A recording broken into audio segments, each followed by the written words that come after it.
बताइए क्या होता। अगर ताहिर हुसैन चुनाव जीत जाता तो कोर्ट के फैसले से पहले ही मुझे ये बताइए, ये नैरेटिव एस्टैब्लिश नहीं करने की कोशिश होती कि देखिए ताहिर हुसैन को मुसलमान होने के नाते दंगे और हत्या के केस में फंसाया गया, जनता की अदालत में ये जीत गया, क्लीन चिट मिल गई। अगर ताहिर हुसैन चुनाव जीत जाता तो दंगाइयों का मनोबल बढ़ता कि नहीं बढ़ता, आप मुझे बताइए। इस आशंका से क्या इनकार किया जा सकता है कि अगर ताहिर हुसैन चुनाव जीत जाता तो फिर किसी अंकित शर्मा को मारने में दंगाइयों की भीड़ एक सेकंड नहीं सोचती। अगर ताहिर हुसैन चुनाव जीत जाता तो दिल्ली दंगों में मारे गए 53 लोगों के परिवार वालों का सिस्टम से भरोसा नहीं उठ जाता। और सबसे खतरनाक बात, अगर ताहिर हुसैन चुनाव जीत जाता तो वो माननीय बनकर दिल्ली विधानसभा में बैठ रहा होता। पिछले साल ताहिर हुसैन को असदुद्दीन ओवैसी ने अपनी पार्टी AIMIM से टिकट दिया था। दिल्ली की मुस्तफाबाद सीट से ताहिर हुसैन ने चुनाव भी लड़ा था। ताहिर को 33,000 वोट मिले और उसे चुनाव प्रचार करने के लिए बेल भी मिली। उस वक्त बीजेपी समेत कई पार्टियों ने ओवैसी के फैसले पर सवाल खड़े किए और तब ओवैसी ने क्या कहा था, मैं चाहती हूं न्यूज की पाठशाला में आप उस बात को सुने। तुम ताहिर हुसैन को बोलोगे तो मैं तुम्हारे बाप के बाप को बोलूंगा, याद रखो। तुम ये मत समझना कि तुम्हारे मुंह में जबान है, मेरे मुंह में भी अल्लाह ने बहुत बड़ी जबान दी और मेरी जबान की तासीर अल्लाह ने तलवार से ज्यादा ज़रब उसमें लगी है। असद ओवैसी ये नहीं जानते हैं कि तलवार वाली जुबान वहां नहीं चलती है जहां सिर्फ और सिर्फ कानून का राज होता है। असद ओवैसी साहब, अदालत में साक्ष्य चलते हैं, अदालत में प्रूफ चलता है, लंबी तलवार वाली जुबान नहीं चलती। और शायद यही वजह है कि आज ताहिर हुसैन को दोषी करार दिया गया है, लंबी जुबान की वजह से नहीं, लंबे सबूतों की लिस्ट की वजह से। जिस ताहिर हुसैन को ओवैसी दिल्ली विधानसभा भेजने की जुगत में लगे थे, उसे अदालत ने अंकित शर्मा हत्याकांड का जिम्मेदार ठहराया है। इस केस में 91 गवाहों के बयान और सबूतों पर विचार करने के बाद कोर्ट ने मंगलवार को जो कुछ कहा उसे ताहिर को बचाने वाले इकोसिस्टम को कान खोलकर सुन लेना चाहिए। कोर्ट ने कहा है 25 फरवरी 2020 की शाम करीब 5 बजे ताहिर हुसैन चांद बाग पुलिया पर जुटी गैर कानूनी भीड़ का हिस्सा था। कोर्ट ने कहा है यह भीड़ हिंदू समुदाय के लोगों के खिलाफ हिंसा करने के इरादे से इकट्ठा हुई थी। भीड़ का मकसद दंगा, लूटपाट, आगजनी, लोगों और उनकी संपत्ति को नुकसान पहुंचाना था। चांद बाग पुलिया पर जुटी भीड़ हथियारों से लैस थी। इसी भीड़ ने IB कर्मचारी अंकित शर्मा को घेर लिया। यही भीड़ अंकित शर्मा को जबरदस्ती चांद बाग पुलिया की तरफ ले गई और फिर इसी भीड़ ने अंकित शर्मा पर बेरहमी से हमला करके उनकी हत्या कर दी। ताहिर हुसैन कानूनी रूप से अंकित शर्मा की हत्या के लिए जिम्मेदार है, ये किसी और ने नहीं, कोर्ट ने कहा। दिल्ली की कड़कड़डूमा कोर्ट ने ताहिर हुसैन को दोषी करार दिया। तब वो रोने लगा, कहा कि मैं बेगुनाह हूं, मेरे साथ इंसाफ नहीं हुआ है। अंकित हत्याकांड में कुल 11 आरोपी बनाए गए थे। 6 आरोपियों को बरी कर दिया गया, 5 आरोपियों को दोषी करार दिया गया। इनके नाम भी आप जान लीजिए। पहला ताहिर हुसैन, दूसरा नजीम, तीसरा कासिम, चौथा अनस और 5वां जावेद। ये वो सारे लोग हैं जो दोषी करार दिए गए। कोर्ट के फैसले के बाद सुनिए दिल्ली पुलिस के जॉइंट CP ने क्या कहा।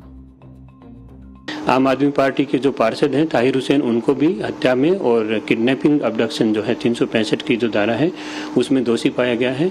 अब हम कोर्ट में आगे भी पैरवी करेंगे ताकि इनको ज़्यादा से ज़्यादा सजा दिलवाई जा सके। ये केस हमारे लिए प्रायोरिटी का एक केस रहा है अभी तक।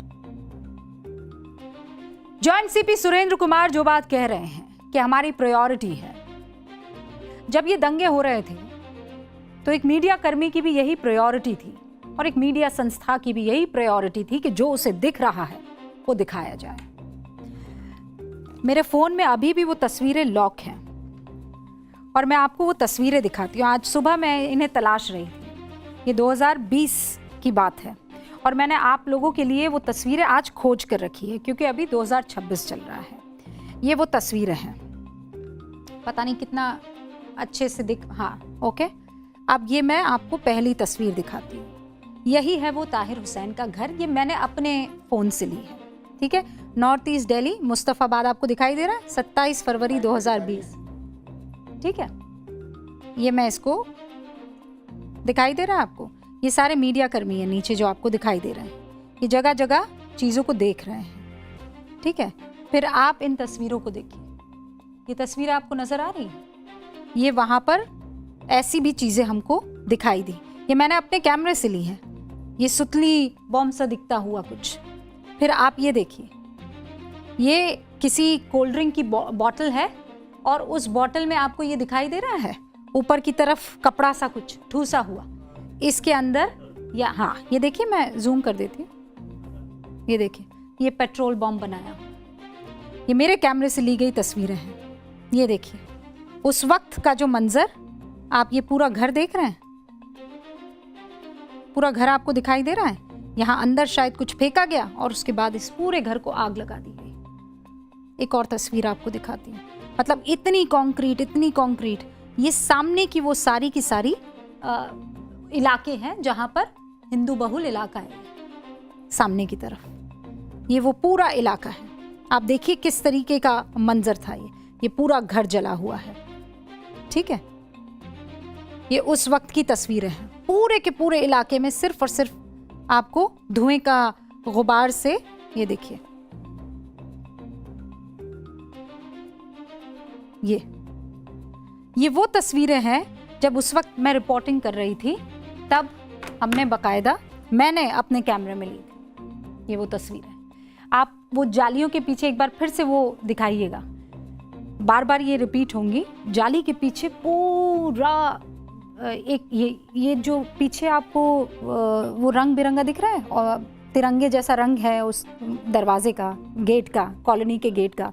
उसके पीछे तमाम औरतें खड़ी हुई थी। मुझे आज भी वो मंजर अच्छे से याद है। भयानक मंजर था। पुलिस कह रही थी तो आप अंदर रहिए, बाहर की तरफ मत आइएगा। और वहाँ उन इलाकों से एक एक करके लड़का आता था और वो वहाँ पर पहरेदारी देता था। पूरी रात वहाँ पर ऐसे ही गेटेड कॉलोनीज थी, मतलब गली थी और उसके दोनों तरफ दरवाजे ऐसे रखे हुए थे। दरवाजे बंद करके दरवाजे के इस पार लड़का किसी घर का आता था, किसी और घर से एक और लड़का आता था। फिर वो पहरेदारी देते थे कि दंगाई आकर कहीं ऐसा ना हो कि यहाँ पर आग जला दें। ये तब का वीडियो मैं आपको दिखा रही हूँ।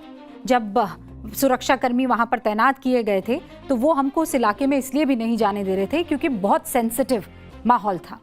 मुझे आज भी याद है कि जब हम वहाँ पर गए और हम माइक से लोगों को बातचीत करने की कोशिश कर रहे थे, बात करने की कोशिश कर रहे थे, तो वो यही कह रहे थे कि आप किसी से बात ना करें क्योंकि वहाँ पर ये हो जाता था कि पूरा का पूरा एक ग्रुप आकर खड़ा हो जाता था।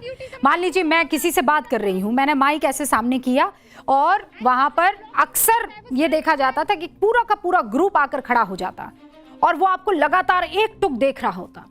जहाँ कुछ अनकंफर्टेबल क्वेश्चन होते वो फौरन आपके ऊपर आवाज उठाना शुरू कर देते, आपको कटघरे में खड़ा करना शुरू कर देते। ये आप वो इलाका देखिए। यहाँ पर बहुत ही षड्यंत्र पूर्वक स्कीमिंग के तहत दुकानें थी। एक हिंदू दुकान, फिर मुस्लिम दुकान, फिर हिंदू दुकान, फिर मुस्लिम दुकान। लेकिन जो दुकानें जली वो हिंदुओं की दुकानें जली, एक धर्म विशेष की दुकानें जली और बाकी अगल बगल जो है वो, और ये सारी चीजें साफ तौर पर हमें नजर आ रही थी। यानी कोई एक सरगना था जो कहीं ना कहीं ये सारी चीजें बता रहा था, पहले से चिन्हित की जा रही थी। इतना भयानक मंजर था वो। और लोग फिर बाहर आकर ये देखिए इस तरीके से, अगले दिन जब थोड़ा सा मामला शांत हुआ तो लोग आकर देखने लगे कि क्या हो रहा है, किस तरीके से हो रहा है, कौन है, किसने दंगा किया है। जो आपसी भाईचारे को नजर लगाती हुई तस्वीर थी वो हमने अपनी आंखों से देखी है। और सबसे खतरनाक चीज ये थी कि जब आप वहां पर रिपोर्टिंग कर रहे थे और जब ताहिर हुसैन के घर से जो भी चीजें मिली थी उसको दिखाया जा रहा था, तो आरोप सीधा मीडिया पर मढ़ा जा रहा था। मीडिया को तरह तरह के नामों से पुकारा जा रहा था। वहां पर रिपोर्टिंग करना कोई खतरे से खाली नहीं था। जैसा मैंने आपको बताया, वहां पर लोग नजर रख रहे थे कौन सा सेंटेंस कहा जाता है, किस तरीके से कहा जाता है, और उसके बाद अलग से सोशल मीडिया पर आपको जो है ट्रोल किया जाता था, ये कहकर कि आप खास तौर पर एक कम्युनिटी को टारगेट करने के लिए ताहिर हुसैन और उनके साथ जो लोग मौजूद थे उनको आप कटघरे में खड़ा कर रहे हैं। ये तब की वो तस्वीर। सबने कहा कि ताहिर हुसैन के खिलाफ मीडिया ट्रायल है। एक ऐसा नैरेटिव बनाया गया जैसे मीडिया जानबूझकर टारगेट कर रही हो। ये बताइए, तथ्य जिसके साथ होंगे सत्य उसके साथ होगा।